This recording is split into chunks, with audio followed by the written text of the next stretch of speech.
On laisse tous derrière nous une empreinte numérique, immense. Des photos, des messages, des profils entiers qui racontent nos vies. Mais la question c'est, que deviennent toutes ces données une fois qu'on n'est plus là? C'est une question à la fois super intime et incroyablement complexe. Alors, explorons ça ensemble, ce territoire encore largement méconnu. Vous voyez, contrairement à nos biens matériels, notre héritage numérique, lui, n'a pas de règles claires. Il flotte comme ça dans un espace un peu étrange entre la mémoire et l'oubli, et ça soulève des défis complètement nouveaux pour nos proches et pour la société tout entière. C'est un fait assez vertigineux quand on y pense. Si on ne fait rien, nos profils, nos conversations, nos créations en ligne, eh bien tout ça nous survit. Ça devient une sorte de fantôme numérique, une version de nous figée dans le temps, mais qui reste accessible. Et cette persistance, c'est vraiment le point de départ de tout ce qui va suivre. Et voilà le point crucial, le nœud du problème. Juridiquement, ces informations s'appellent des données post-mortem. La conséquence de ça, elle est énorme. La principale loi européenne sur les données, le fameux RGPD qui protège notre vie privée, eh bien il ne s'applique tout simplement pas aux données des personnes décédées. Ça crée un vide juridique immense que chaque pays et chaque entreprise essaye de combler, à sa manière. Du coup, comme il n'y a pas de règle universelle, on se retrouve face à un paysage juridique incroyablement fragmenté. C'est un véritable casse-tête mondial, où différentes philosophies s'affrontent pour décider du sort de nos vies numériques, et donc de nos souvenirs les plus intimes.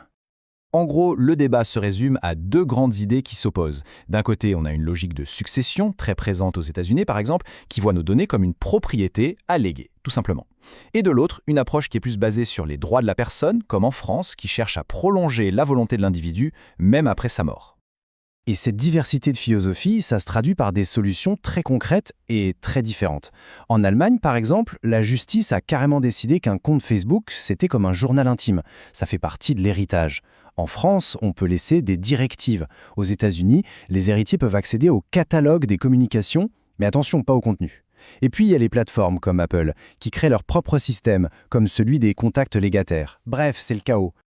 Mais au-delà du droit, le numérique est en train de transformer profondément notre rapport au deuil.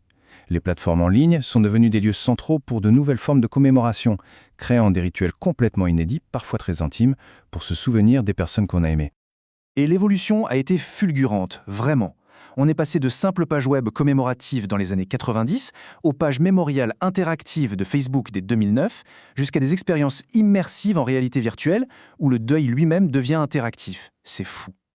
Cette histoire est waouh. Elle est incroyablement touchante et elle montre vraiment la puissance de ces traces numériques. Un joueur raconte qu'il retrouve le fantôme de son père, son meilleur temps enregistré dans un vieux jeu de course. Il rejoue sans cesse, mais il fait toujours en sorte de ne jamais le battre pour ne pas effacer cette dernière présence. C'est un rituel de deuil hyper personnel, rendu possible uniquement par la technologie.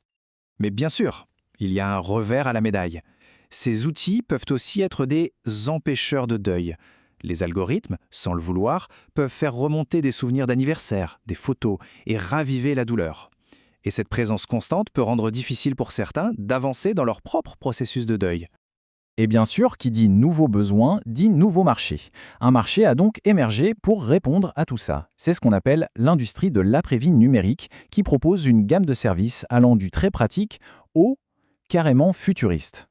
On peut classer ces services en 4 grandes catégories. En gros, ça va du plus pragmatique au plus spéculatif. D'abord, la gestion de l'héritage, très concrète, fermer les comptes, etc. Ensuite, la commémoration en ligne, qui prolonge un peu les cimetières virtuels.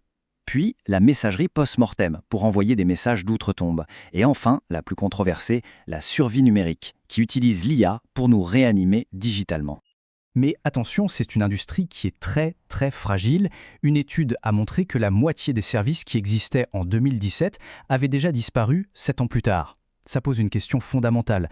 Comment est-ce qu'on peut promettre l'éternité numérique quand son propre modèle économique est si éphémère?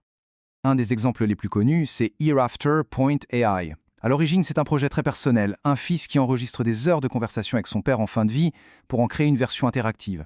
C'est devenu une entreprise qui illustre parfaitement cette nouvelle frontière, un peu floue, entre la mémoire et la simulation. Tout ça, ça nous ramène à une question essentielle. Qu'est-ce qu'on veut, vraiment, pour nos données?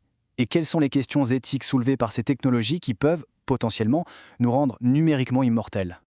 Une enquête menée en France est très révélatrice. On voit qu'une courte majorité, 52%, ne souhaite pas laisser ses données en l'état après sa mort. Ça montre qu'il y a une vraie prise de conscience et un vrai désir de contrôle. Le statu quo, clairement, ça ne convient pas à tout le monde. Et quand on parle d'immortalité via l'IA, alors là, la réticence est encore plus forte. Seuls 28% envisageraient de laisser leurs données pour créer un clone IA, et encore moins, 25% seraient prêts à interagir avec l'IA d'un proche. La technologie est peut-être là, mais l'adhésion de la société, elle, est loin d'être acquise. C'est pour ça qu'un nouveau débat éthique passionnant a vu le jour. Face à l'essor des deadbots, ces robots de personnes décédées, des juristes et des philosophes proposent de créer un nouveau droit humain, le droit de refuser d'être réincarné en robot. L'idée, ce serait de pouvoir inscrire dans son testament une clause du type « Do not bot me », ne me transformez pas en robot. Finalement, tout se résume à cette question personnelle et vertigineuse. Est-ce qu'on voudrait qu'un jumeau numérique nous survive ? La technologie nous offre une forme d'éternité, c'est vrai, mais est-ce une éternité que l'on désire ? La réponse qu'on apportera, individuellement et collectivement, définira non seulement notre héritage numérique, mais aussi ce que ça signifie d'être humain à l'ère de l'intelligence artificielle.